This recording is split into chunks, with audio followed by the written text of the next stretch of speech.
Grow with Dr. Audai podcasts. Hello and welcome to the first episode of Grow with Dr. Audai podcasts. In today's episode, I'll be talking about communication skills. We all want to be charming. Being someone people love or enjoy talking to is really great, but that's much easier said than done. Have you ever thought of your communication skills? Each one should know how to have a conversation with others, and the ability to communicate effectively might not be a skill everyone has. However, it's the most important to learn. There are many fields of focus in communication, such as the non-verbal and verbal communication. But first, let's look into the non-verbal communication.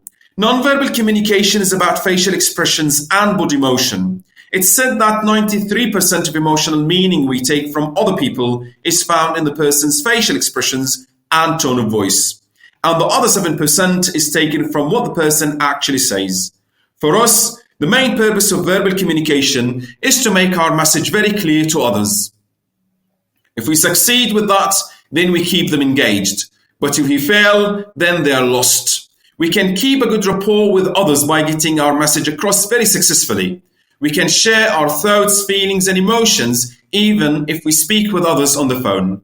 So, what could be the most effective tips that we can follow for effective communication?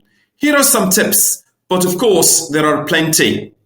First, you need to engage your listeners. Draw your listeners into the conversation by keeping what I would call here back channeling. For example, if they tell you about a dream they had while sleeping last night, try to show intense surprise or wonder.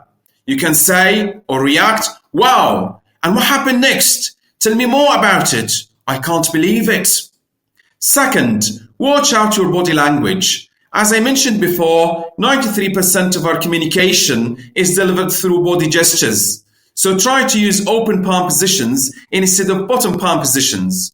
Also try to avoid finger-pointed positions, as this would sound very rude. Third, speak up about your thoughts and ideas. Again, it's quite significant to understand what others are saying. So make sure that you express your thoughts, as nobody will ever know if you don't articulate them. Fourth and last, try to make assumptions. It can be quite easy to assume that you know what someone else says or wants.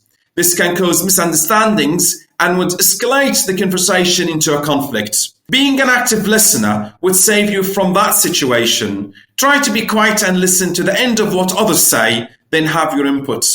That's all for today. Thank you very much for listening to this podcast. For the next topic, I'll be talking about emotional intelligence. Have a great time and all the best.